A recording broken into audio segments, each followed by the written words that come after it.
ਮੋਦੀ ਸਾਹਿਬ ਨੂੰ ਪਹਿਲਾਂ ਜਿਹੜੇ 3 ਕਾਲੇ ਕਾਨੂੰਨ ਉਹਨਾਂ ਨੇ ਬਣਾਏ ਸੀ ਖੇਤੀ ਵਾਲੇ, ਉਹ ਉਹਨਾਂ ਨੂੰ ਜਦੋਂ ਸਾਡੇ ਖਾਸ ਕਰਕੇ ਪੰਜਾਬ ਨੇ ਤੇ ਉਦੋਂ ਬਾਅਦ ਹਰਿਆਣੇ ਨੇ ਨਾਲ ਲੱਗ ਕੇ ਤੇ ਵੈਸਟਰਨ ਯੂਪੀ ਤਾਂ ਬਾਅਦ ਚ ਆਇਆ, ਜਦੋਂ ਉਹਨਾਂ ਨੇ ਲੱਗ ਕੇ ਉਹ ਜਿਹੜੇ ਕਾਲੇ ਕਾਨੂੰਨਾਂ ਨੂੰ ਮੋੜਾ ਪਾਇਆ, ਮੇਰੇ ਖਿਆਲ 'ਚ ਉਹ ਖੁੰਦਕ ਕਦੇ ਨਾ ਕਦੇ ਟੀਸ ਉਹਨਾਂ ਦੇ ਦਿਲ ਦੇ ਵਿੱਚ ਹਜੇ ਮੋਦੀ ਸਾਹਿਬ ਦੇ ਹੈਗੀ ਹੈ।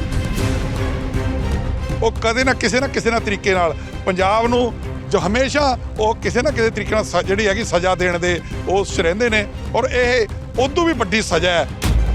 ਜ਼ਿੰਦਗੀ ਜਿਉਣ ਦੇ ਲਈ ਬੁਨਿਆਦੀ ਜਿਹੜੀ ਹੈਗੀਆਂ ਸਹੂਲਤਾਂ ਦੇ ਵਿੱਚ ਪਾਣੀ ਅਤੇ ਬਿਜਲੀ ਬਹੁਤ ਅਹਿਮ ਆ ਅੱਜ ਦੇ ਸਮੇਂ ਦੇ ਵਿੱਚ। ਫਿਰ ਕਿਵੇਂ ਦੇਖਦੇ ਹੋ ਜਿਹੜੇ ਇਹ ਪਾਣੀ ਔਰ ਬਿਜਲੀ ਖੋਇਆ ਗਿਆ, ਫਿਰ ਖੇਤੀ ਤਾਂ ਕਿੱਥੇ ਹੋ ਜਾਣੀ ਜੇ ਪਾਣੀ ਤੋਂ ਬਿਨਾਂ ਖੇਤੀ ਨਹੀਂ ਹੋਣੀ ਆ, ਤੇ ਜ਼ਿੰਦਗੀ 'ਚ ਬਿਜਲੀ ਨਹੀਂ ਹੈ ਤਾਂ ਇੰਡਸਟਰੀ ਖਤਮ ਆ, ਹੋਰ ਜਿਹੜਾ ਹੈਗਾ ਸਾਰਾ ਕੁਝ ਖਤਮ ਆ। ਕਿਵੇਂ ਦੇਖਦੇ ਹੋ ਭਵਿੱਖ ਦੇ ਵਿੱਚ ਕਿੰਨੇ ਕੁ ਨੁਕਸਾਨ ਹੋ ਸਕਦੇ ਇਹਦੇ? ਅੱਜ ਤਾਂ ਪੰਜਾਬ ਨੂੰ ਪੁੱਛਿਆ ਵੀ ਨਹੀਂ ਗਿਆ।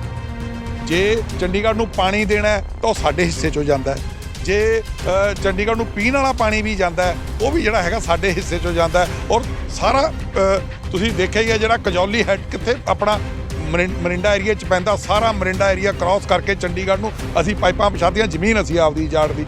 ਉਸ ਤੋਂ ਬਾਅਦ ਪਿੰਡ ਸਾਡੇ ਉਜੜੇ, ਤੇ ਜਦੋਂ ਇਹ ਫੈਸਲਾ ਲਿਆ ਗਿਆ ਤੇ ਪੰਜਾਬ ਨੂੰ ਪੁੱਛਿਆ ਵੀ ਨਹੀਂ ਗਿਆ, ਪੰਜਾਬ ਨੂੰ ਕੌਨਫੀਡੈਂਸ ਵੀ ਨਹੀਂ ਲਿਆ ਗਿਆ।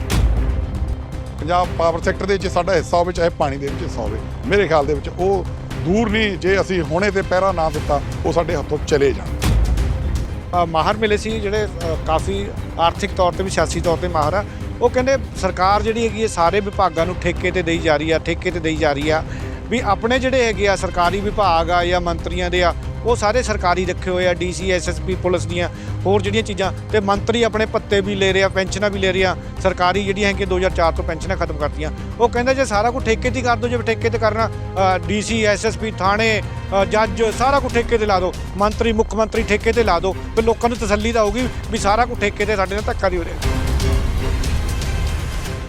ਕੇਂਦਰ ਸਰਕਾਰ ਵੱਲੋਂ BBMB ਦੇ ਵਿੱਚ ਪੰਜਾਬ ਅਤੇ ਹਰਿਆਣਾ ਦੀ ਸ਼ਰਤੀਆ ਜਿਹੜੀ ਹੈਗੀ ਆ ਨੁਮਾਇੰਦਗੀ ਖਤਮ ਕਰਨ ਤੋਂ ਬਾਅਦ ਮਾਮਲਾ ਲਗਾਤਾਰ ਗਰਮਾਉਂਦਾ ਜਾ ਰਿਹਾ ਹੈ। ਵੱਖ-ਵੱਖ ਸਿਆਸੀ ਪਾਰਟੀਆਂ ਦੇ ਵੱਲੋਂ BJP ਨੂੰ ਘੇਰਨ ਦੇ ਲਈ ਰਣਨੀਤੀ ਤਿਆਰ ਕੀਤੀ ਜਾ ਰਹੀ ਆ। ਆਮ ਆਦਮੀ ਪਾਰਟੀ ਦੇ ਵੱਲੋਂ ਧਰਨੇ ਦਿੱਤੇ ਜਾ ਰਹੇ ਆ, ਕਾਂਗਰਸ ਦੇ ਵੱਲੋਂ ਧਰਨੇ ਦਿੱਤੇ ਜਾ ਰਹੇ ਆ, ਤੇ ਕਿਹਾ ਜਾ ਰਿਹਾ ਕਿ ਇਹ ਪੰਜਾਬ ਅਤੇ ਹਰਿਆਣਾ ਦੇ ਹੱਕਾਂ ਦੇ ਉੱਤੇ ਸਿੱਧੇ ਤੌਰ ਤੇ ਕੇਂਦਰ ਸਰਕਾਰ ਨੇ ਡਾਕਾ ਮਾਰਿਆ ਹੈ, ਜਿਹੜੇ ਅਧਿਕਾਰ ਜਿਹੜੇ ਖੋਹੇ ਜਾ ਰਹੇ ਆ ਸੂਬਿਆਂ ਦੇ। ਸੋ ਇਸ ਨੂੰ ਲੈ ਕੇ ਅੱਜ ਗੱਲ ਕਰਾਂਗੇ। ਕਾਂਗਰਸ ਦੇ ਸੀਨੀਅਰ ਬੁਲਾਰੇ ਜਿਹੜੇ ਹੈਗੇ ਆ ਸੁਖਦੇਵ ਸਿੰਘ ਜੀ, ਜੋ ਬਿਜਲੀ ਬੋਰਡ ਦੇ ਵਿੱਚੋਂ ਵੱਡੇ ਅਹੁਦਿਆਂ ਦੇ ਉੱਤੇ ਰਿਟਾਇਰ ਹੋਏ ਨੇ ਤੇ ਕਾਫੀ ਜਾਣਕਾਰੀ ਹੈ ਉਹਨਾਂ ਨੂੰ ਇਸ ਮਾਮਲੇ ਦੇ ਵਿੱਚ। ਗੱਲ ਕਰਦੇ ਉਹਨਾਂ ਦੇ ਨਾਲ। ਬਹੁਤ ਬਹੁਤ ਸਵਾਗਤ ਹੈ ਜੀ ਪੰਜਾਬੀ ਲੋਕ ਚੈਨਲ 'ਚ। ਧੰਨਵਾਦ ਸੈਣੀ ਸਾਹਿਬ, ਤੁਹਾਡਾ ਵੀ, ਪੰਜਾਬ ਲੋਕ ਚੈਨਲ ਦਾ ਵੀ, ਤੇ ਤੁਹਾਡੇ ਦਰਸ਼ਕਾਂ ਦਾ ਵੀ ਬਹੁਤ ਬਹੁਤ ਧੰਨਵਾਦ ਜਿਨ੍ਹਾਂ ਨੇ ਮੈਨੂੰ ਇੱਥੇ ਮੌਕਾ ਦਿੱਤਾ ਹੈ। ਸੁਖਦੇਵ ਜੀ, ਕਿਵੇਂ ਦੇਖਦੇ ਹੋ ਅੱਜ ਬੜਾ ਜਿਹੜਾ ਵੱਡੇ ਪੱਧਰ ਤੇ ਇਹ ਮੁੱਦਾ ਉੱਠ ਰਿਹਾ ਹੈ ਕਿ BBMB ਦੇ ਵਿੱਚ ਜਿਹੜਾ ਨੁਮਾਇੰਦਗੀ ਖਤਮ ਕੀਤੀ ਗਈ ਹੈ ਕੇਂਦਰ ਸਰਕਾਰ ਵੱਲੋਂ? ਥੋੜ੍ਹਾ ਜਿਹਾ ਪਹਿਲਾਂ ਦਰਸ਼ਕਾਂ ਨੂੰ ਅਸੀਂ ਸਮਝਾਉਣਾ ਚਾਹੁੰਦੇ ਹਾਂ ਕਿ ਜਦੋਂ ਨੁਮਾਇੰਦਗੀ ਸੀਗੀ ਪੰਜਾਬ ਹਰਿਆਣਾ ਦੀ, ਉਹਦੇ ਫਾਇਦੇ ਕੀ ਸੀਗੇ? ਦੇਖੋ, ਜਿਹਦੇ ਫਾਇਦੇ ਉਹਦੇ ਇਹ ਸੀਗੇ ਜੀ, ਜਦੋਂ ਇਹ BBMB ਬਣਿਆ, ਇਹ ਕੋਈ ਮਹਿਕਮਾ ਨਹੀਂ ਹੈਗਾ, ਇਹ ਇੱਕ ਨਿਗਰਾਨ ਦੇ ਤੌਰ ਤੇ ਲਾਇਆ ਗਿਆ ਸੀਗਾ। ਵੀ ਜਦੋਂ ਦੋ ਸੂਬੇ ਆਪਸ 'ਚ ਵੰਡੇ, ਉਹਨਾਂ ਦੇ ਵਿੱਚ ਦੋ ਸੂਬਿਆਂ ਦੇ ਵਿੱਚ ਇਹਦੇ ਜਿਹੜੇ ਸੀ ਉਹ ਵੀ ਵੰਡਿਆ ਗਿਆ ਵੀ 60-40 ਦੀ ਰੇਸ਼ੋ ਹੋਊਗੀ। ਫਿਰ ਇਹ 58-42 ਰਹਿ ਗਿਆ, ਕਿਉਂਕਿ ਫਿਰ ਚੰਡੀਗੜ੍ਹ ਨੂੰ ਵੀ ਅਸੀਂ ਹਿੱਸੇਦਾਰ ਬਣਾ ਲਿਆ, ਫਿਰ ਰਾਜਸਥਾਨ ਵੀ ਹਿੱਸੇਦਾਰ ਬਣਾ ਲਿਆ, ਫਿਰ ਅਸੀਂ ਹਿਮਾਚਲ ਨੂੰ ਵੀ ਹਿੱਸੇਦਾਰ ਬਣਾ ਲਿਆ। ਔਰ ਉਹਦੇ ਕਰਕੇ ਜਿਹੜਾ ਸੀਗਾ ਇਹ ਖਰਚੇ ਸਾਨੂੰ ਪੈ ਰਹੇ ਨੇ, ਤੇ ਇਹ ਜਿਹੜਾ ਹੈਗਾ ਇਹਨਾਂ ਨੇ ਜਿਹੜਾ ਇਸ ਨੂੰ ਜਿਹੜਾ ਹੈਗਾ ਵੰਡ ਦਿੱਤਾ, ਜਿਹੜਾ ਸਾਡਾ ਇਹ ਸਾਡੇ ਜਿਹੜੇ ਹੱਕਾਂ ਦੇ ਉੱਤੇ ਬਹੁਤ ਵੱਡਾ ਡਾਕਾ ਹੈ। ਔਰ ਜੋ ਮੈਨੂੰ ਲੱਗਦਾ ਵੀ ਮੋਦੀ ਸਾਹਿਬ ਨੂੰ ਪਹਿਲਾਂ ਜਿਹੜੇ 3 ਕਾਲੇ ਕਾਨੂੰਨ ਉਹਨਾਂ ਨੇ ਬਣਾਏ ਸੀ ਖੇਤੀ ਵਾਲੇ, ਉਹ ਉਹਨਾਂ ਨੂੰ ਜਦੋਂ ਸਾਡੇ ਖਾਸ ਕਰਕੇ ਪੰਜਾਬ ਨੇ ਤੇ ਉਦੋਂ ਬਾਅਦ ਹਰਿਆਣੇ ਨੇ ਨਾਲ ਲੱਗ ਕੇ ਤੇ ਵੈਸਟਰਨ ਯੂਪੀ ਤਾਂ ਬਾਅਦ 'ਚ ਆਇਆ, ਜਦੋਂ ਉਹਨਾਂ ਨੇ ਲੱਗ ਕੇ ਉਹ ਜਿਹੜੇ ਕਾਲੇ ਕਾਨੂੰਨਾਂ ਨੂੰ ਮੋੜਾ ਪਾਇਆ, ਮੇਰੇ ਖਿਆਲ 'ਚ ਉਹ ਖੁੰਦਕ ਕਦੇ ਨਾ ਕਦੇ ਟੀਸ ਉਹਨਾਂ ਦੇ ਦਿਲ ਦੇ ਵਿੱਚ ਹਜੇ ਮੋਦੀ ਸਾਹਿਬ ਦੇ ਹੈਗੀ ਹੈ। ਉਹ ਕਦੇ ਨਾ ਕਿਸੇ ਤਰੀਕੇ ਨਾਲ ਪੰਜਾਬ ਨੂੰ ਜੋ ਹਮੇਸ਼ਾ ਉਹ ਕਿਸੇ ਨਾ ਕਿਸੇ ਤਰੀਕੇ ਨਾਲ ਜਿਹੜੀ ਹੈਗੀ ਸਜ਼ਾ ਦੇਣ ਦੇ ਉਸ 'ਚ ਰਹਿੰਦੇ ਨੇ। ਔਰ ਇਹ ਉਦੋਂ ਵੀ ਵੱਡੀ ਸਜ਼ਾ ਹੈ ਜੇ ਅਸੀਂ ਦੇਖੀਏ, ਕਿਉਂਕਿ ਅੱਜ ਇਹਨਾਂ ਨੇ ਸਾਡੇ ਜਿਹੜਾ ਮੈਂਬਰ ਪਾਵਰ ਜਿਹੜਾ ਕਿ ਉੱਥੇ ਬਿਜਲੀ ਦਾ ਸਾਰਾ ਕੰਮ ਦੇਖ ਰੇਖ ਕਰਦਾ, ਡੈਮਾਂ ਦੀ ਜਨਰੇਸ਼ਨ ਦਾ ਦੇਖਦਾ, ਜਿਹਦੇ ਵਿੱਚ ਚਾਹੇ ਉਹ ਸਾਡਾ ਭਾਖੜਾ ਹੈ, ਚਾਹੇ ਉਹ ਗੰਗੂਵਾਲ ਹੈ, ਚਾਹੇ ਕੋਟਲਾ ਹੈ, ਚਾਹੇ ਉਹ ਡੇਹਰ ਹੈ, ਚਾਹੇ ਉਹ ਪੌਂਗ ਹੈ, ਇਹ ਜਿੱਥੇ ਵੀ ਸਾਡੇ ਜਨਰੇਸ਼ਨ ਹੁੰਦੀ ਹੈ ਉਹਨਾਂ ਨੂੰ ਉਹ ਕੰਟਰੋਲ ਕਰਦਾ। ਪਰ ਉਹ ਮੇਰੇ ਖਿਆਲ ਦੇ ਵਿੱਚ ਇਹ ਉਹਨੂੰ ਕੰਟਰੋਲ ਖੋਹ ਕੇ ਤੇ ਪਾਣੀਆਂ ਦਾ ਜਿਹੜਾ ਕੰਟਰੋਲ ਆ ਉਹ ਵੀ ਸਾਡੇ ਸੂਬੇ ਗੁਆਂਢੀ ਹਰਿਆਣੇ ਤੋਂ ਖੋਹ ਕੇ ਉਹ ਆਪਣੇ ਕੋਲੇ ਲਿਜਾਣਾ ਚਾਹੁੰਦੇ ਆ। ਔਰ ਉਸ ਤੋਂ ਬਾਅਦ ਹੋਣਾ ਕੀ ਹੈ, ਇਹ ਪੰਜਾਬ ਨੂੰ ਬੰਜਰ ਬਣਾਉਣਾ ਚਾਹੁੰਦੇ ਆ। ਇਹ ਆਪਦੇ ਕੋਲੇ ਕੰਟਰੋਲ ਲੈ ਕੇ ਪਾਣੀ ਨੂੰ ਜਿਹੜਾ ਹੈਗਾ ਮੁੜ ਕੇ ਜਿਹੜੀ ਇਹ ਕਿਸੇ ਟਾਈਮ SYL ਕੱਢ ਕੇ ਜਿਹੜਾ ਉਹ ਨਹੀਂ ਇਹਨਾਂ ਦੇ ਜਿਹੜੇ ਮਨਸ਼ੇ ਪੂਰੇ ਹੋਏ ਉਹ ਹੁਣ ਮੇਰੇ ਖਿਆਲ ਦੇ ਵਿੱਚ ਇਹ ਇਸ ਢੰਗ ਨਾਲ ਜਿਹੜੇ ਹੈਗੇ ਪੂਰੇ ਕਰਨੇ ਚਾਹੁੰਦੇ ਆ। ਸੁਖਦੇਵ ਜੀ, ਖੇਤੀ ਕਾਨੂੰਨਾਂ ਨੂੰ ਲੈ ਕੇ ਬਹੁਤ ਵੱਡੀ ਲੜਾਈ ਲੜੀ ਗਈ ਸੀ, ਆਮ ਲੋਕ ਵੀ ਸਾਥ ਦਿੱਤਾ ਸੀ ਕਿਸਾਨਾਂ ਦਾ, ਬਾਹਰ NRI ਨੇ ਵੀ, ਪਰ ਹੁਣ ਤਾਂ ਇਹ ਮੁੱਦਾ ਉਸ ਤੋਂ ਵੱਡਾ ਹੋ ਗਿਆ। ਪਾਣੀ ਅਤੇ ਬਿਜਲੀ ਜ਼ਿੰਦਗੀ ਜਿਉਣ ਦੇ ਲਈ ਬੁਨਿਆਦੀ ਜਿਹੜੀ ਹੈਗੀਆਂ ਸਹੂਲਤਾਂ ਦੇ ਵਿੱਚ ਪਾਣੀ ਅਤੇ ਬਿਜਲੀ ਬਹੁਤ ਅਹਿਮ ਆ ਅੱਜ ਦੇ ਸਮੇਂ ਦੇ ਵਿੱਚ। ਫਿਰ ਕਿਵੇਂ ਦੇਖਦੇ ਹੋ ਜਿਹੜੇ ਇਹ ਪਾਣੀ ਔਰ ਬਿਜਲੀ ਖੋਇਆ ਗਿਆ, ਫਿਰ ਖੇਤੀ ਤਾਂ ਕਿੱਥੇ ਹੋ ਜਾਣੀ ਜੇ ਪਾਣੀ ਤੋਂ ਬਿਨਾਂ ਖੇਤੀ ਨਹੀਂ ਹੋਣੀ ਆ, ਤੇ ਜ਼ਿੰਦਗੀ 'ਚ ਬਿਜਲੀ ਨਹੀਂ ਹੈ ਤਾਂ ਇੰਡਸਟਰੀ ਖਤਮ ਆ, ਹੋਰ ਜਿਹੜਾ ਹੈਗਾ ਸਾਰਾ ਕੁਝ ਖਤਮ ਆ। ਕਿਵੇਂ ਦੇਖਦੇ ਹੋ ਭਵਿੱਖ ਦੇ ਵਿੱਚ ਕਿੰਨੇ ਕੁ ਨੁਕਸਾਨ ਹੋ ਸਕਦੇ ਇਹਦੇ? ਫਿਰ ਦੇਖੋ ਸੈਣੀ ਸਾਹਿਬ, ਤੁਸੀਂ ਇੱਕ ਪਹਿਲਾਂ ਹੀ ਬਹੁਤ ਸੰਵੇਦਨਸ਼ੀਲਤਾ ਨਾਲ ਇੱਕ ਬੜਾ ਵੱਡਾ ਮੁੱਦਾ ਜਿਹੜਾ ਪੰਜਾਬ ਦਾ ਚੱਕ ਰਿਹਾ ਹੈ। ਮੈਂ ਤਾਂ ਪਹਿਲਾਂ ਤੁਹਾਡੇ ਚੈਨਲ ਦਾ ਵੀ ਇਸ ਕਰਕੇ ਧੰਨਵਾਦੀ ਹਾਂ, ਬਹੁਤ ਵੱਡੇ ਮੁੱਦੇ ਨੂੰ ਤੁਸੀਂ ਹਾਈਲਾਈਟ ਕਰ ਰਹੇ ਹੋ। ਪਰ ਮੈਂ ਦੂਜੇ ਤੌਰ ਤੇ ਸਭ ਤੋਂ ਵੱਡਾ ਧੰਨਵਾਦ ਸ਼੍ਰੀ ਸੁਨੀਲ ਜਾਖੜ ਜੀ ਦਾ ਵੀ ਕਰਦਾ। ਜਦੋਂ ਖੇਤੀ ਕਾਨੂੰਨ ਆਏ ਸੀ, ਸਭ ਤੋਂ ਪਹਿਲਾਂ ਚੇਤਨ ਸੁਨੀਲ ਜਾਖੜ ਨੇ ਕੀਤਾ ਸੀ। ਉਹਨਾਂ ਨੇ 6ਵੇਂ ਦਿਨ ਪ੍ਰਾਈਮ ਮਿਨਿਸਟਰ ਨੂੰ ਚਿੱਠੀ ਇਹਨਾਂ ਦੇ ਖਿਲਾਫ ਲਿਖ ਦਿੱਤੀ ਸੀ, ਔਰ ਅੱਜ ਵੀ ਸਭ ਤੋਂ ਪਹਿਲਾਂ ਜਿਹੜਾ ਹੈਗਾ ਹੋਕਾ ਸ਼੍ਰੀ ਸੁਨੀਲ ਜਾਖੜ ਜੀ ਨੇ ਦਿੱਤਾ ਹੈ। ਔਰ ਕਾਂਗਰਸ ਪਾਰਟੀ ਨੂੰ ਮਾਣ ਹੈ ਉਹਨਾਂ ਦੇ ਉੱਤੇ ਵੀ ਉਹਨਾਂ ਨੇ ਸਮੇਂ-ਸਮੇਂ ਦੇ ਉੱਤੇ ਪੰਜਾਬ ਤੇ ਜਦੋਂ ਵੀ ਕਿਤੇ ਡਾਕਾ ਵੱਜਣ ਦੀ ਗੱਲ ਆਈ ਹੈ, ਉਹਨਾਂ ਨੇ ਹਮੇਸ਼ਾ ਇਹਦੇ ਉੱਤੇ ਜਿਹੜਾ ਹੈਗਾ ਉਹਦੇ ਉੱਤੇ ਆਪਣੇ ਜਿਹੜੇ ਹੈਗਾ ਸਪਸ਼ਟ ਸਟੈਂਡ ਰੱਖ ਕੇ ਹੋਕਾ ਜਿਹੜਾ ਹੈਗਾ ਲੋਕਾਂ ਨੂੰ ਦਿੱਤਾ। ਔਰ ਮੈਂ ਤੁਹਾਨੂੰ ਇੱਕ ਗੱਲ ਦਾ ਮੈਨੂੰ ਵਿਸ਼ਵਾਸ ਹੈ ਵੀ ਇਹ ਪੰਜਾਬ ਦੇ ਲੋਕ ਨਾ ਪਹਿਲਾਂ ਕਦੇ ਦਬੇ, ਨਾ ਪਹਿਲਾਂ 1 ਸਾਲ ਦਬੇ, ਨਾ ਹੁਣ ਇਹਨਾਂ ਨੇ ਦਬਣਾ। ਔਰ ਮੇਰੇ ਖਿਆਲ ਦੇ ਕੁਝ ਇਲੈਕਸ਼ਨ ਦਾ ਟਾਈਮ ਚੱਲ ਰਿਹਾ, ਉਸ ਤੋਂ ਬਾਅਦ ਕਿਸਾਨ ਯੂਨੀਅਨਾਂ ਵੀ ਹੋਕਾ ਦੇ ਚੁੱਕੀਆਂ ਨੇ ਔਰ ਲੋਕ ਵੀ ਤਿਆਰ ਨੇ। ਇਹ ਉਦੋਂ ਵੀ ਵੱਡੀ ਲੜਾਈ ਹੈ ਜਿਹੜੀ ਲੋਕ ਲੜਨ ਨੂੰ ਤਿਆਰ ਬੈਠੇ ਔਰ ਲੋਕ ਲੜਨਗੇ ਵੀ।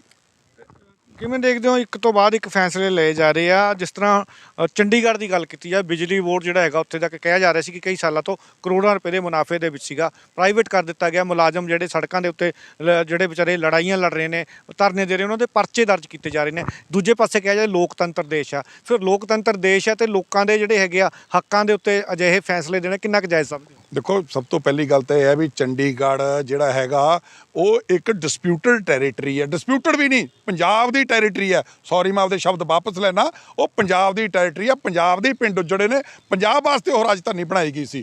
ਠੀਕ ਹੈ, ਇੰਟਰਸਟੇਟ ਡਿਸਪਿਊਟਸ ਦੇ ਵਿੱਚ ਉਹ ਪਾ ਕੇ ਪਹਿਲਾਂ ਹੀ ਉਹ ਲਮਕਾ ਅਵਸਥਾ 'ਚ ਰੱਖਿਆ ਹੋਇਆ, ਪਰ ਸਮੇਂ-ਸਮੇਂ ਦੇ ਵਿੱਚ ਕਿਸੇ ਵੀ ਚਾਹੇ ਲੈਵਲ ਤੇ ਫੈਸਲਾ ਹੋਇਆ ਹੋਵੇ, ਉਹ ਪੰਜਾਬ ਦੇ ਹੱਕ 'ਚ ਹੀ ਹੋਇਆ ਔਰ ਉਹ ਪੰਜਾਬ ਦੀ ਟੈਰੀਟਰੀ ਹੈ। ਉਹ ਪੰਜਾਬ ਦਾ ਸਭ ਤੋਂ ਵੱਡਾ ਸਟੇਕ ਹੋਲਡਰ ਹੈ। ਅੱਜ ਤੱਕ ਪੰਜਾਬ ਨੂੰ ਪੁੱਛਿਆ ਵੀ ਨਹੀਂ ਗਿਆ। ਜੇ ਚੰਡੀਗੜ੍ਹ ਨੂੰ ਪਾਣੀ ਦੇਣਾ ਤਾਂ ਉਹ ਸਾਡੇ ਹਿੱਸੇ 'ਚੋਂ ਜਾਂਦਾ ਹੈ। ਜੇ ਚੰਡੀਗੜ੍ਹ ਨੂੰ ਪੀਣ ਵਾਲਾ ਪਾਣੀ ਵੀ ਜਾਂਦਾ ਹੈ, ਉਹ ਵੀ ਜਿਹੜਾ ਹੈਗਾ ਸਾਡੇ ਹਿੱਸੇ 'ਚੋਂ ਜਾਂਦਾ ਹੈ। ਔਰ ਸਾਰਾ ਤੁਸੀਂ ਦੇਖਿਆ ਹੀ ਹੈ ਜਿਹੜਾ ਕਜੌਲੀ ਹੈਡ ਕਿੱਥੇ ਆਪਣਾ ਮਰਿੰਡਾ ਏਰੀਆ 'ਚ ਪੈਂਦਾ, ਸਾਰਾ ਮਰਿੰਡਾ ਏਰੀਆ ਕ੍ਰਾਸ ਕਰਕੇ ਚੰਡੀਗੜ੍ਹ ਨੂੰ ਅਸੀਂ ਪਾਈਪਾਂ ਵਿਛਾਤੀਆਂ, ਜ਼ਮੀਨ ਅਸੀਂ ਆਪਦੀ ਉਜਾੜ ਲਈ। ਉਸ ਤੋਂ ਬਾਅਦ ਪਿੰਡ ਸਾਡੇ ਉੱਜੜੇ, ਤੇ ਜਦੋਂ ਇਹ ਫੈਸਲਾ ਲਿਆ ਗਿਆ ਤੇ ਪੰਜਾਬ ਨੂੰ ਪੁੱਛਿਆ ਵੀ ਨਹੀਂ ਗਿਆ, ਪੰਜਾਬ ਨੂੰ ਕਨਫੀਡੈਂਸ ਵੀ ਨਹੀਂ ਲਿਆ ਗਿਆ। ਔਰ ਪਿਛਲੇ ਸਮਿਆਂ ਦੇ ਵਿੱਚ ਵੀ ਅਸੀਂ ਦੇਖਿਆ, ਚਾਹੇ 2014 ਦੇ ਵਿੱਚ ਕੁਝ ਮੌਕੇ ਦੀਆਂ ਸਰਕਾਰਾਂ, ਜਿਵੇਂ ਪਿਛਲੀ ਸਰਕਾਰ ਦੇ ਵਿੱਚ 2014 'ਚ ਉਹਨਾਂ ਨੇ ਇੱਕ PRO ਦੀ ਪੋਸਟ ਵਾਸਤੇ ਲਿਖਿਆ ਵੀ ਭਾਈ ਤੁਸੀਂ ਆਪਦਾ ਡੈਪੂਟੇਸ਼ਨ ਦੀ ਤੁਹਾਡੀ ਪੋਸਟ ਹੈ, ਤੁਸੀਂ ਭਰ ਦਿਓ। ਉਸ ਟਾਈਮ ਦੀ ਸਰਕਾਰ ਜਿਹੜੀ ਮੌਜੂਦਾ ਸੀ ਅਕਾਲੀ BJP, ਉਹਨਾਂ ਨੇ ਨਹੀਂ ਗੌਰ ਕੀਤੀ, ਨਹੀਂ ਭਰੀ। ਉਸ ਤੋਂ ਬਾਅਦ ਉਹਨਾਂ ਨੇ ਉਸ ਸਮੇਂ ਦੇ ਵਿੱਚ ਹੀ 14 'ਚ ਹੀ ਇੱਕ ਉੱਥੋਂ ਦੇ CTU ਜਿਹਦੇ 'ਚ ਸਾਡਾ ਵੀ ਹਿੱਸਾ ਹੈ, ਉਹਦੇ ਵਾਸਤੇ ਉਹਨਾਂ ਨੂੰ ਵਰਕਸ ਮੈਨੇਜਰ ਚਾਹੀਦਾ ਸੀ, ਉਹਨਾਂ ਨੇ ਨਹੀਂ ਭਰੀ। ਇਸ ਸਮੇਂ ਦੇ ਵਿੱਚ ਉਹ ਸਮੇਂ ਕੁਛ ਪਿਛਲੀ ਅਕਾਲੀ BJP ਸਰਕਾਰ ਨੂੰ ਮੈਂ ਖਾਸ ਕਰਕੇ ਇਸ ਕਰਕੇ ਕਹਿ ਰਿਹਾ, ਉਹ ਹਮੇਸ਼ਾ ਚੰਡੀਗੜ੍ਹ ਦੇ ਉੱਤੇ ਗੱਲ ਕਰਦੇ ਨੇ, ਹਮੇਸ਼ਾ ਉਹ ਵੱਧ ਅਧਿਕਾਰਾਂ ਦੀ ਗੱਲ ਕਰਦੇ ਆ, ਪਰ ਜਦੋਂ ਰਾਜ ਭਾਗ 'ਚ ਹੁੰਦੇ ਉਹ ਇਹਨਾਂ ਗੱਲਾਂ ਨੂੰ ਵਿਸਾਰ ਜਾਂਦੇ ਆ, ਭੁੱਲ ਜਾਂਦੇ ਆ। ਸੁਖਦੇਵ ਜੀ, ਜਿੱਦਾਂ ਨੁਮਾਇੰਦਗੀ ਖਤਮ ਕੀਤੀ ਗਈ ਹੈ ਸ਼ਰਤੀਆ, ਕੀ ਲੱਗਦਾ ਭਵਿੱਖ ਦੇ ਵਿੱਚ ਜਿਸ ਤਰ੍ਹਾਂ ਪੰਜਾਬ ਨੂੰ ਜਿਹੜਾ ਹੈਗਾ ਜੋ ਪਾਣੀ ਦਾ ਹਿੱਸਾ ਮਿਲਦਾ ਹੈ, ਬਿਜਲੀ ਦਾ ਹਿੱਸਾ ਮਿਲਦਾ, ਮਾਖੜੇ ਤੋਂ ਨਿਕਲਣ ਵਾਲੀਆਂ ਜਿਹੜੀਆਂ ਹੈਗੀਆਂ ਨਹਿਰਾਂ ਤੋਂ, ਦਰਿਆਵਾਂ ਤੋਂ, ਭਵਿੱਖ ਦੇ ਵਿੱਚ ਉਹ ਵੀ ਜਿਹੜਾ ਹੈਗਾ ਉਹ ਪ੍ਰਭਾਵਿਤ ਹੋ ਸਕਦਾ? ਬਿਲਕੁਲ ਹੋ ਨਹੀਂ ਸਕਦਾ, ਹੋਣਾ ਹੀ ਹੋਣਾ ਹੈ। ਸੈਣੀ ਸਾਹਿਬ, ਜੇ ਅੱਜ ਤੁਹਾਡਾ ਉੱਥੇ ਕੋਈ ਗੱਲ ਰੱਖਣ ਵਾਲਾ ਹੀ ਨਹੀਂ ਰਹਿਣਾ, ਜਿਹੜੀ ਤੁਸੀਂ ਸਟੇਟ ਜਿਹਦਾ ਹੱਕ ਹੈ, ਜਿਹਦੇ ਪੈਸਿਆਂ ਨਾਲ ਬਣਿਆ, ਜਿਹਦੇ ਪੈਸਿਆਂ ਤੇ ਉਹ ਚੱਲਦਾ ਹੈ, ਜਦੋਂ ਤੁਸੀਂ ਉਹਦਾ ਮੈਂਬਰ ਹੀ ਨਹੀਂ ਹੋਊਗਾ, ਉਹਦੀ ਗੱਲ ਕਰਨ ਵਾਲਾ ਹੀ ਹੋਊਗਾ, ਤਾਂ ਉਹ ਤੀਜੇ ਬੰਦੇ ਨੇ ਆ ਕੇ, ਜੇ ਅੱਜ ਉਹਨਾਂ ਨੇ ਇਹ ਆਪਣਾ ਬਦਲ ਕੇ ਜਿਹੜੇ ਕਾਨੂੰਨ ਬਦਲ ਕੇ ਇਹ ਬਾਹਰਲੇ ਬੰਦੇ ਭਰਤੀ ਕਰਨਾ ਚਾਹੁੰਦੇ ਆ ਉੱਥੇ ਮੈਂਬਰ, ਤਾਂ ਕੱਲ੍ਹ ਨੂੰ ਉਹਨਾਂ ਨੇ ਫੈਸਲੇ ਵੀ ਉੱਦਾਂ ਦੇ ਹੀ ਕਰਨੇ ਆ। ਉਹਨਾਂ ਨੂੰ ਪੰਜਾਬ ਨਾਲ ਕੀ ਤੇ ਹਰਿਆਣੇ ਨਾਲ ਕੀ ਤੇ ਕਿਸੇ ਹੋਰ ਨਾਲ ਕੀ, ਉਹਨਾਂ ਨੇ ਜੋ ਉੱਤੋਂ ਤਾਰ ਹਿੱਲਣੀ ਹੈ, ਜਿਹਨੇ ਉਹਨੂੰ ਰੱਖਣਾ ਉਹਦੇ ਮੁਤਾਬਕ ਉਹਨਾਂ ਨੇ ਫੈਸਲੇ ਕਰਨੇ ਆ। ਫਿਰ ਵੀ ਜਦੋਂ ਸਾਡਾ ਕੋਈ ਨੁਮਾਇੰਦਾ ਜਾਂਦਾ, ਉਹਨੂੰ ਟੀਸ ਹੁੰਦੀ ਉਹਦੇ ਦਿਲ ਦੇ ਵਿੱਚ ਵੀ ਮੈਂ ਉਹ ਸੂਬੇ ਦਾ, ਉਹ ਆਪਦੇ ਸਾਡੇ ਸੂਬੇ ਦੀ ਰਖਵਾਲੀ ਵੀ ਕਰਦਾ, ਉਹ ਕਰਦੇ ਵੀ ਆਏ ਆ। ਔਰ ਮੈਂ ਤੁਹਾਨੂੰ ਇੱਕ ਉਦਾਹਰਨ ਦੇਵਾਂਗਾ ਵੀ ਜਦੋਂ ਰੋਪੜ ਥਰਮਲ ਪਾਵਰ ਸਟੇਸ਼ਨ ਬਣਿਆ, ਆਪਾਂ ਰੋਪੜ ਦੇ ਵਿੱਚ ਖੜੇ ਆ, ਉਸ ਟਾਈਮ ਦੇ ਉੱਤੇ ਵੀ ਕੀ ਹੋਇਆ ਵੀ ਉਸ ਟਾਈਮ ਦੇ ਉੱਤੇ BBMB ਨੇ ਸਾਨੂੰ ਇਹ ਕਹਿਤਾ ਵੀ ਰੋਪੜ ਥਰਮਲ ਨੇ ਜੇ ਪਾਣੀ ਲੈਣਾ ਪਹਿਲੇ 2 ਯੂਨਿਟਾਂ ਵਾਸਤੇ ਲੈ ਲਓ, ਕਿਉਂਕਿ ਯੂਨਿਟ ਜਦੋਂ ਬਣਦੇ ਨੇ ਉਹ ਦੋ ਕਰਕੇ ਅਸੀਂ 3 ਸਟੇਜਾਂ ਰੱਖੀਆਂ ਹੋਈਆਂ ਸੀ। ਅਸੀਂ ਸੋਚਦੇ ਸੀ ਪਾਣੀ ਦਾ ਤਿੰਨੋਂ ਸਟੇਜਾਂ ਦਾ ਇੱਕ ਵਾਰੀ ਖਰਚਾ ਕਰੀਏ, ਬਾਰ-ਬਾਰ ਲਵਾਂਗੇ, ਬਾਰ-ਬਾਰ ਪਰਮਿਸ਼ਨਾਂ ਲੈਣੇ ਪੈਣੇ, ਨਹੀਂ ਮਿਲਣੀਆਂ। ਨਹੀਂ ਕਿਸੇ ਨੇ ਉਸ ਗੱਲ ਸੁਣੀ। ਉਹ ਤਾਂ ਉਸ ਟਾਈਮ ਦੇ ਹਾਲਾਤ ਇਹੋ ਜਿਹੇ ਹੋ ਗਏ, ਨਹਿਰ ਟੁੱਟ ਗਈ, ਰਾਤੋਂ ਰਾਤ ਚੋਰਾਂ ਵਾਂਗੂ ਅਸੀਂ ਆਪਣਾ ਪਾਣੀ ਲਿਆ। ਔਰ ਅਸੀਂ ਧੰਨਵਾਦ ਵੀ ਕਰਦੇ ਹਾਂ ਉਸ ਟਾਈਮ ਦੀ ਸੈਂਟਰ ਸਰਕਾਰ ਦੇ ਵੀ ਤੇ ਗਵਰਨਰ ਸਾਹਿਬ ਦੇ ਵੀ। ਮਿਸਟਰ BD ਪਾਂਡੇ ਗਵਰਨਰ ਹੁੰਦੇ ਸੀ, ਉਹ ਕਹਿੰਦਾ ਚੱਕ ਦੋ, ਰਾਤੋਂ ਰਾਤ ਬਣਾ ਲਓ, ਕੋਈ ਦੇਖੀ ਜਾਓ, ਜਦੋਂ ਕੋਈ ਕਹਿੰਦਾ ਜਿਹੜਾ ਕੋਈ ਦੇਖੂਗਾ ਮੈਂ ਆਪੇ ਨਿਬੜੂੰਗਾ। ਔਰ ਇਸ ਕਰਕੇ ਸਾਨੂੰ ਤਾਂ ਆਪਦੇ ਹੱਕ ਕਈ ਵਾਰੀ ਸਾਲੇ ਆਪਦੇ ਹੱਕ ਚੋਰਾਂ ਵਾਂਗੂ ਲੈਣੇ ਪਏ ਆ, ਧੱਕੇ ਨਾਲ ਲੈਣੇ ਪਏ ਆ। ਇਸ ਕਰਕੇ ਇਹ ਤਾਂ ਜੇ ਉਸ ਟਾਈਮ ਅਸੀਂ ਆਪਦੇ ਪ੍ਰੋਜੈਕਟ ਵਾਸਤੇ ਆਪਦੇ ਹਿੱਸੇ ਦਾ ਪਾਣੀ, ਅਸੀਂ ਕੋਈ BBMB ਦਾ ਪਾਣੀ ਨਹੀਂ ਸੀ, BBMB 'ਚ ਸਾਡੇ ਹਿੱਸੇ ਦਾ ਪਾਣੀ ਅਸੀਂ ਕਹਿੰਦੇ ਸੀ ਜੇ ਅੱਗੇ ਨਹੀਂ ਜਾਊਗਾ ਭਾਈ ਅਸੀਂ ਇੱਥੇ ਰੋਕ ਕੇ ਆਪਦਾ ਪਾਣੀ ਪਲਾਂਟ ਲਾ ਲਾਂਗੇ। ਇਸ ਕਰਕੇ ਸਾਨੂੰ ਤਾਂ ਪਹਿਲਾਂ ਵੀ ਜਿਹੜਾ ਹੈਗਾ, ਜੇ ਸਾਡਾ ਉੱਥੇ ਹਿੱਸਾ ਨਹੀਂ ਹੋਊਗਾ, ਸਾਡੀ ਸੁਣਵਾਈ ਸੈਣੀ ਸਾਹਿਬ ਕਿਹਨੇ ਕਰਨੀ ਹੈ, ਸਾਡੀ ਮੰਨਣੀ ਕਿਹਨੇ ਹੈ? ਸਾਡਾ ਤਾਂ ਫਿਰ ਜਿਹੜਾ ਪੰਜਾਬ ਦਾ ਜੋ ਉਜਾੜਾ, ਚਾਹੇ ਉਹ ਪਾਵਰ ਸੈਕਟਰ ਹੋਵੇ ਤੇ ਚਾਹੇ ਪੰਜਾਬ ਪਾਵਰ ਸੈਕਟਰ ਦੇ ਵਿੱਚ ਸਾਡਾ ਹਿੱਸਾ ਹੋਵੇ, ਚਾਹੇ ਪਾਣੀ ਦੇ ਵਿੱਚ ਹਿੱਸਾ ਹੋਵੇ, ਮੇਰੇ ਖਿਆਲ ਦੇ ਵਿੱਚ ਉਹ ਦੂਰ ਨਹੀਂ। ਜੇ ਅਸੀਂ ਹੁਣੇ ਤੇ ਪਹਿਰਾ ਨਾ ਦਿੱਤਾ ਉਹ ਸਾਡੇ ਹੱਥੋਂ ਚਲੇ ਜਾਣਾ। ਇਹ ਵੀ ਤੁਸੀਂ ਕਿਹਾ ਕਿ ਤੁਹਾਡੇ ਸੁਨੀਲ ਜਾਖੜ ਜੀ ਨੇ ਮੁੱਦਾ ਸਭ ਤੋਂ ਪਹਿਲਾਂ ਚੱਕਿਆ, ਤੇ ਬਾਕੀ ਕਿਵੇਂ ਦੇਖਦੇ ਹੋ, ਕਿੰਨੇ ਕੁ ਜਾਗਰੂਕ ਆ ਕਿਸਾਨ ਯੂਨੀਅਨ, ਆਮ ਲੋਕ ਜਿਹੜੇ ਆ ਜਾਂ ਸਿਆਸੀ ਪਾਰਟੀਆਂ, ਕਿੰਨੀਆਂ ਕੁ ਜਾਗਰੂਕ ਹੈ? ਅੱਗੇ ਕੀ ਕੁਝ ਰਣਨੀਤੀ ਤਿਆਰ ਹੋਣੀ ਚਾਹੀਦੀ ਹੈ ਇਹਨੂੰ ਬਚਾਉਣ ਵਾਸਤੇ? ਦੇਖੋ ਕਿਸਾਨ ਯੂਨੀਅਨਾਂ ਦੇ ਬਿਆਨ ਆ ਗਏ, ਕਿਸਾਨ ਯੂਨੀਅਨਾਂ ਬਹੁਤ ਇਹਦੇ ਤੇ ਮੇਰੇ ਖਿਆਲ ਦੇ ਵਿੱਚ ਸਭ ਤੋਂ ਵੱਧ ਅਵੇਅਰ ਹੈ ਇਸ ਵੇਲੇ ਕਿਸਾਨ ਯੂਨੀਅਨਾਂ ਨੇ। ਔਰ ਸਭ ਤੋਂ ਵੱਲ ਸਲੂਟ ਕਰਦੇ ਹਾਂ ਅਸੀਂ ਸਾਡੀਆਂ ਕਿਸਾਨ ਜਥੇਬੰਦੀਆਂ ਨੂੰ, ਉਹਨਾਂ ਨੇ ਇਸ ਉੱਤੇ ਆਪਣਾ ਪੱਖ ਰੱਖ ਵੀ ਦਿੱਤਾ। ਮੈਂ ਗੁਰਾਹਾਂ ਸਾਹਿਬ ਦੇ ਬਿਆਨ ਤਾਂ ਪੜ੍ਹੇ ਆ, ਮੈਂ ਹੋਰ ਹਜੇ ਚਲੋ ਕਿਸੇ ਦੇ ਨਹੀਂ ਪੜ੍ਹ ਸਕਿਆ। ਗੁਰਾਹਾਂ ਸਾਹਿਬ ਨੇ ਤਾਂ ਬੜੇ ਸਪਸ਼ਟ ਸ਼ਬਦਾਂ 'ਚ ਕਿਹਾ ਵੀ ਅਸੀਂ ਫੈਸਲਾ ਕੁਨ ਲੜਾਈ ਜਿਹੜੀ ਹੈਗੀ ਇਹਦੇ ਤੇ ਲੜਾਂਗੇ।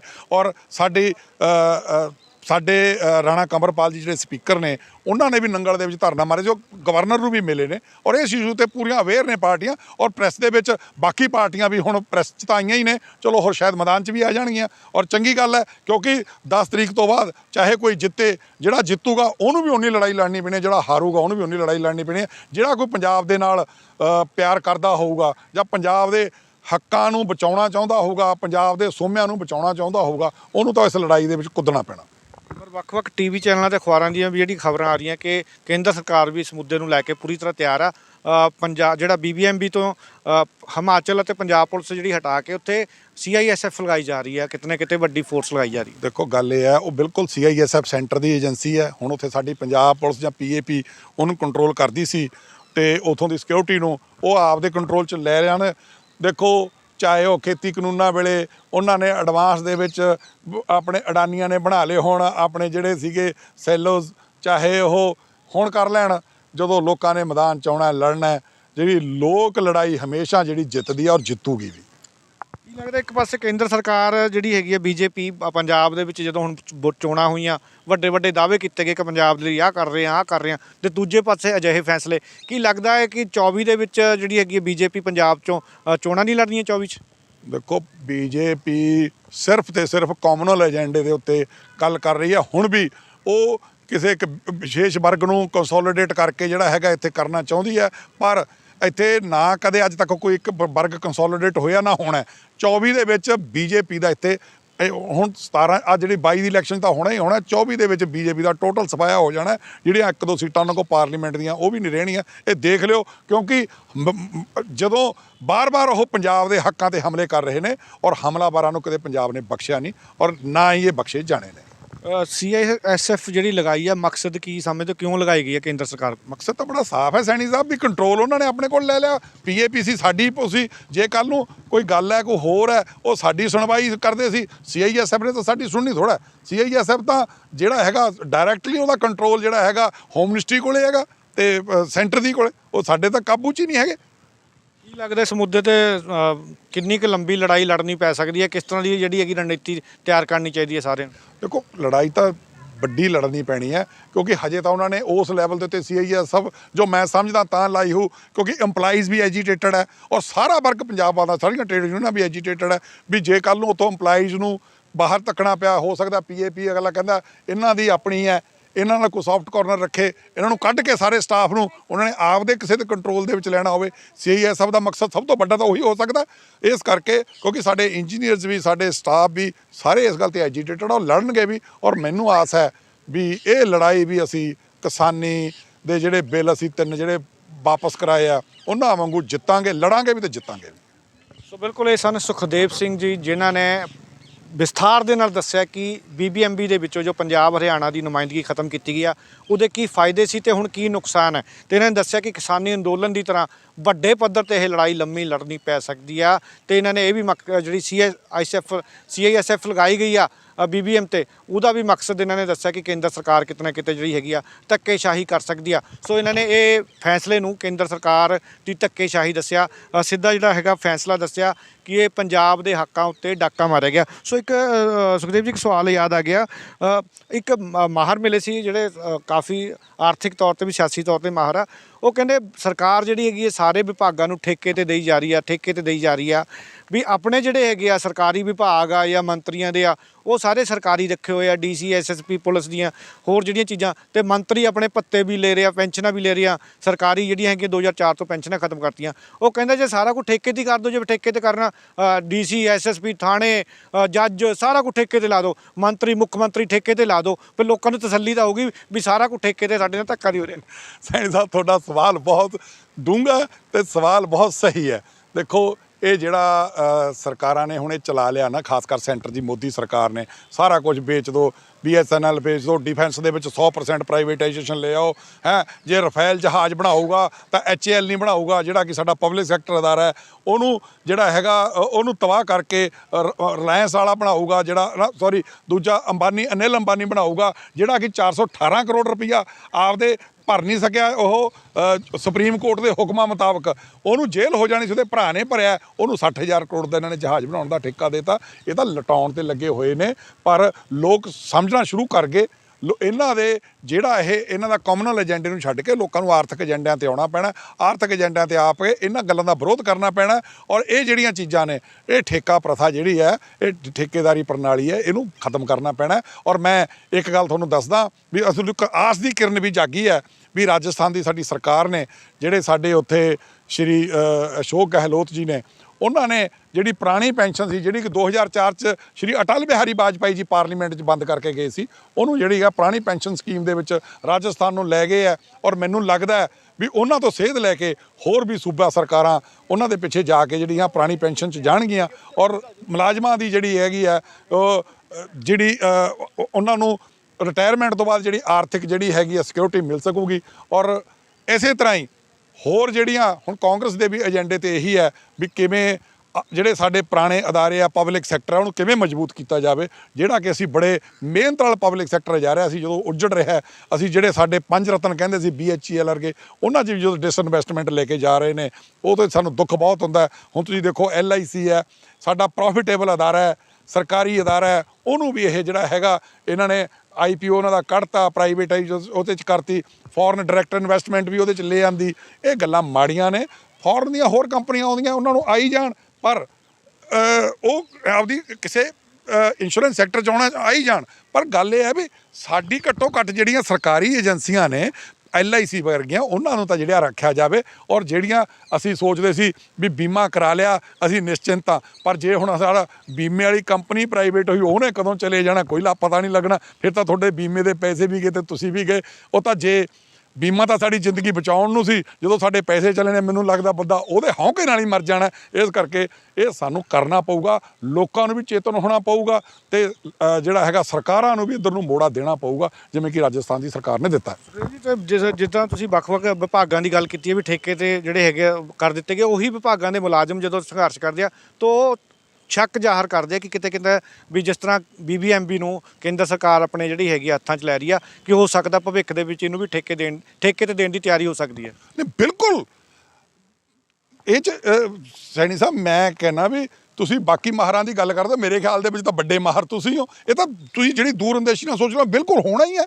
ਦੇਖੋ ਜਦੋਂ ਇਹਨਾਂ ਨੇ ਇਹ ਆਪਦੇ ਹੱਥ 'ਚ ਲੈ ਲਏ, ਇਹਨਾਂ ਦੇ ਕੰਟਰੋਲ 'ਚ ਹੋਏ, ਸਾਡਾ ਕੰਟਰੋਲ ਹੀ ਨਾ ਰਿਹਾ, ਤਾਂ ਇਹਦਾ ਕੀ ਪਤਾ ਕੱਲ੍ਹ ਨੂੰ ਇਹਦੇ ਆ ਕੇ ਠੇਕੇਦਾਰ ਬੈਠ ਜੇ ਵੀ ਹੁਣ ਭਾਖੜਾ ਉਹ ਚਲਾਊਗਾ, ਮੁਲਾਜ਼ਮ ਬਾਹਰ CISF ਲਾਈ ਦਿੱਤੀ, ਮੁਲਾਜ਼ਮ ਤੁਹਾਡੇ ਬਾਹਰ, ਆ ਠੇਕੇਦਾਰ ਆ ਕੇ ਚਲਾਊਗਾ, ਆ ਆਪਰੇਸ਼ਨ ਦਾ ਠੇਕੇਦਾਰ, ਉਸ ਦਾ ਲੋੜ ਹੀ ਹੁੰਦੀ। ਬਾਕੀ ਨਹਿਰਾਂ ਦੀ ਹੈ, ਜਿਹੜੀ ਮੇਨਟੇਨੈਂਸ ਹੈ ਜਾਂ ਸਾਡਾ ਇਰੀਗੇਸ਼ਨ ਦਾ ਕੰਮ ਹੈ ਉਹ ਵੀ ਠੇਕੇਦਾਰ ਕਰੂਗਾ ਤੇ ਸਾਡੇ ਮੁਲਾਜ਼ਮ ਬਾਹਰ। ਇਹ ਤਾਂ ਬੜੀ ਸਾਫ਼ ਤੇ ਸਪਸ਼ਟ ਗੱਲ ਹੈ। ਨਾ ਉੱਥੇ ਕੋਈ ਇੰਜੀਨੀਅਰ ਰਹਿਣਾ ਨਾ ਕੋਈ ਹੋਰ ਰਹਿਣਾ, ਇੱਕ ਠੇਕੇਦਾਰ ਦਾ ਸੁਪਰਵਾਈਜ਼ਰ ਤੇ ਬਾਕੀ ਕੰਮ ਕੰਪਨੀ ਆ ਕੇ ਜਿਹੜੀ ਹੈਗਾ ਕਰਨਾ ਸ਼ੁਰੂ ਕਰ ਦੂਗੀ। ਤਾਂ ਬਿਲਕੁਲ ਤੁਹਾਡੀ ਗੱਲ।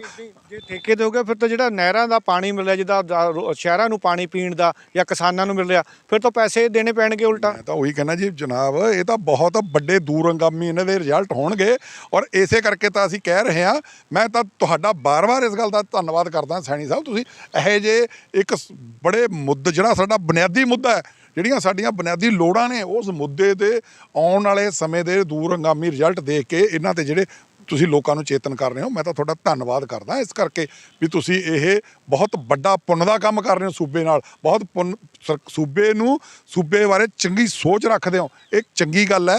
ਔਰ ਇੱਦਾਂ ਹੀ ਸਾਰੇ ਮੇਰੇ ਖਿਆਲ ਦੇ ਵਿੱਚ ਸਾਡੇ ਮੀਡੀਆ ਭਰਾਵਾਂ ਨੂੰ ਸਾਡੇ ਸੂਬੇ ਦੇ ਜਿਹੜੇ ਇਹ ਬੁਨਿਆਦੀ ਗੱਲਾਂ ਨੇ ਜਾਂ ਸਾਡੇ ਤੇ ਜਿਹੜੇ ਹਮਲੇ ਹੋ ਰਹੇ ਉਹਨਾਂ ਨੂੰ ਜੇ ਉਭਾਰਨਗੇ, ਲੋਕਾਂ 'ਚ ਗੱਲ ਜਾਊਗੀ ਤਾਂ ਮੇਰੇ ਖਿਆਲ ਦੇ ਵਿੱਚ ਲੋਕ ਤਾਂ ਫਿਰ ਉੱਠਣਗੇ ਹੀ ਉੱਠਣਗੇ। ਸੋ ਬਿਲਕੁਲ ਇਹ ਸਨ ਸੁਖਦੇਵ ਸਿੰਘ ਜਿਨ੍ਹਾਂ ਨੇ BBMB ਦੇ ਮਾਮਲੇ ਤੇ ਵੱਖ-ਵੱਖ ਖਸਦੇ ਜ਼ਾਹਰ ਕੀਤੇ ਹੈ ਕਿ ਕਿਹਾ ਹੈ ਕਿ ਭਵਿੱਖ ਦੇ ਵਿੱਚ ਹੋ ਸਕਦਾ ਕਿ ਕੇਂਦਰ ਸਰਕਾਰ ਇਸ ਨੂੰ ਹੱਥਾਂ ਦੇ ਵਿੱਚ ਆਪਣੇ ਲੈ ਕੇ ਠੇਕੇ ਤੇ ਵੀ ਦੇ ਸਕਦੀ ਹੈ ਤੇ ਪੰਜਾਬ ਨੂੰ ਜੋ ਪਾਣੀ ਅਤੇ ਬਿਜਲੀ ਦਾ ਹਿੱਸਾ ਮਿਲਦਾ ਸ਼ਾਇਦ ਉਹ ਮਿਲਣਾ ਬੰਦ ਹੋ ਸਕਦਾ ਜਾਂ ਉਹਦੇ ਤੇ ਜਿਹੜੀ ਹੈਗੀ ਭਾਰੀ ਰਕਮ ਵਸੂਲੀ ਜਾ ਸਕਦੀ ਆ। ਸੋ ਇਹਨਾਂ ਨੇ ਕਿਹਾ ਕਿ ਸਭ ਨੂੰ ਇਕੱਠੇ ਹੋਣ ਦੀ ਲੋੜ ਹੈ। ਜਿਸ ਤਰ੍ਹਾਂ ਕਿਸਾਨੀ ਅੰਦੋਲਨ ਲੜਿਆ ਗਿਆ ਸੀ ਉਸੇ ਤਰ੍ਹਾਂ ਇਹ ਲੜਾਈ ਲੜਨੀ ਪਵੇਗੀ, ਵੱਡੀ ਲੜਾਈ, ਤਾਂ ਜਿਹੜੀ ਹੈਗੀ ਆ ਪੰਜਾਬ ਦੇ ਹੱਕਾਂ ਦੀ ਰਾਖੀ ਹੋ ਸਕਦੀ ਆ। ਇਹ ਸਿੱਧੇ ਤੌਰ ਤੇ ਇਹਨਾਂ ਨੇ ਕਿਹਾ ਕਿ ਪੰਜਾਬ ਦੇ ਹੱਕਾਂ ਦੇ ਉੱਤੇ ਕੇਂਦਰ ਸਰਕਾਰ ਵੱਲੋਂ ਡਾਕਾ ਮਾਰਿਆ ਗਿਆ ਜੋ ਹਰਗਿਜ਼ ਬਰਦਾਸ਼ਤ ਨਹੀਂ ਕੀਤਾ ਜਾਵੇਗਾ। ਰੂਪਨਗਰ ਤੋਂ ਸੱਜਣ ਸਿੰਘ ਸੈਣੀ, ਪੰਜਾਬੀ ਲੋਕ ਚੈਨਲ।